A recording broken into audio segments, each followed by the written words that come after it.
पुरानी बात है। एक जंगल के तालाब में दो मछलियाँ और एक मेंढक साथ रहा करते थे। मछलियों को अपनी बुद्धि पर बड़ा घमंड था, लेकिन मेंढक अपनी बुद्धि पर कभी घमंड नहीं करता था। फिर भी तीनों आपस में बहुत अच्छे दोस्त थे। तीनों इकट्ठे तालाब में एक साथ घूमा करते और हमेशा साथ रहते। जब भी कोई संकट आता तो तीनों साथ मिलकर लड़ते। एक दिन नदी के किनारे एक मछुआरा जा रहा था। उसने देखा कि तालाब मछलियों से भरा हुआ है। मछुआरों ने कहा, मैं कल सुबह यहाँ आऊंगा और बहुत सारी मछलियाँ पकड़ कर ले जाऊंगा। मेंढक ने मछुआरे की सारी बातें सुन ली थीं। वह तालाब में मौजूद सभी की जान बचाने के लिए अपने दोस्तों के पास गया। उसने मछलियों को मछुआरों की सारी बात बताई। एक मछली ने कहा, उन्हें अपनी जान बचाने के लिए कुछ करना चाहिए। दूसरी मछली कहने लगी, हम मछुआरों के डर से अपने पूर्वजों की जगह छोड़कर नहीं जा सकते हैं। दोनों ने फिर कहा, हमें डरने की जरूरत नहीं है, हमारे पास इतनी बुद्धि है कि हम अपना बचाव कर सकते हैं। मेंढक ने कहा, मुझे पास में मौजूद एक तालाब के बारे में पता है जो इसी तालाब से जुड़ा है।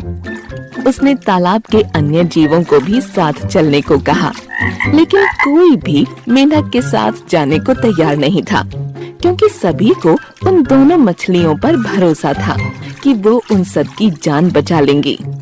मेंढक ने कहा, तुम सब मेरे साथ चलो, मछुआरा सुबह तक आ जाएगा।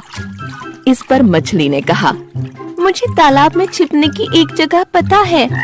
तो दूसरी मछली ने भी कहा, मुझे भी तालाब में छिपने की जगह मालूम है।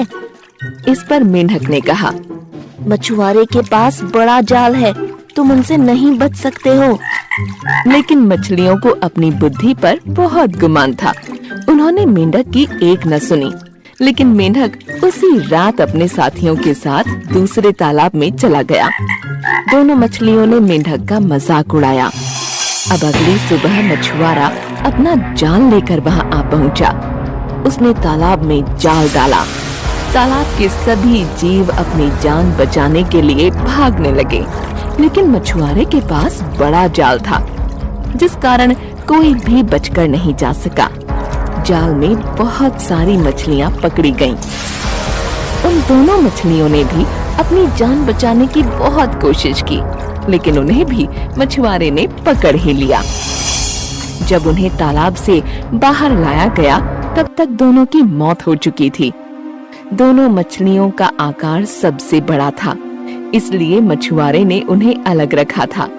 उन्होंने बाकी मछलियों को एक टोकरी में डाला, जबकि उन दोनों मछलियों को कंधे पर उठाकर चला जा रहा था। जब वह दूसरे तालाब के सामने पहुंचा, तो मेंढक की नजर उन दोनों पर पड़ी। उसे अपने मित्रों की यह हालत देख बहुत दुख हुआ। उसने अपने साथी से कहा, काश इन दोनों ने मेरी बात मान ली होती तो आज ये जिंदा होती। तो दोस्तों, इस कहानी से हमें यह समझ आता है कि कभी भी अपनी बुद्धि पर घमंड नहीं करना चाहिए।